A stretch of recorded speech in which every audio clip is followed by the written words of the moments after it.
भारत में दहेज प्रथा, इस दहेज प्रथा ने पता नहीं कितनी बहु बेटियों को निगल गया है और आए दिन कई मामले अब ऐसे बढ़ते ही जा रहे हैं। ये सालों पुरानी चली आ रही परंपरा ने हमेशा से बेटियों को बलि बनाकर ही छोड़ा है।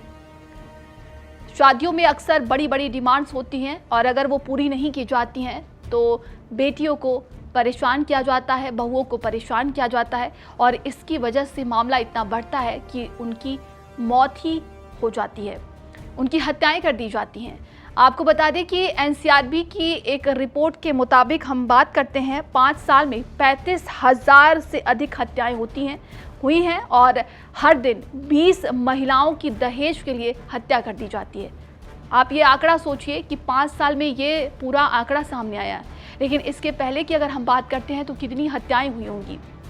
इस वक्त ज़ोरों शोरों से निकी भाटी का ये मुद्दा उठाया जा रहा है, जिसमें कहा जा रहा है कि दहेज के लिए ही उसकी जिंदा जलाकर उसको मौत के घाट उतार दिया गया। परिवारजनों की तरफ से न्याय की मांग की जा रही है और ये मुद्दा एक बार फिर से सामने आया।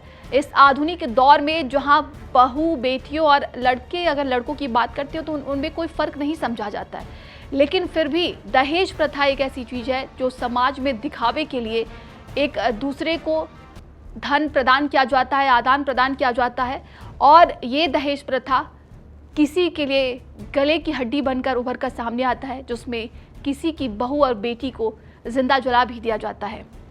एनसीआरबी की अगर रिपोर्ट की अगर हम बात करते हैं तो 2017 से 2022 के बीच में 35,493 महिलाओं की हत्या कर दी गई सिर्फ और सिर्फ दहेज के लिए।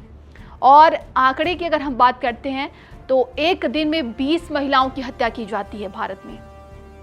आप सोचिए कि ये आंकड़ा क्या कुछ कह रहा है। वहीं अगर दहेज की बात की जाए तो 1961 से इसके लिए नियम कानून बनाए गए हैं, लेकिन फिर भी कोई असर नहीं इसका नजर आता है।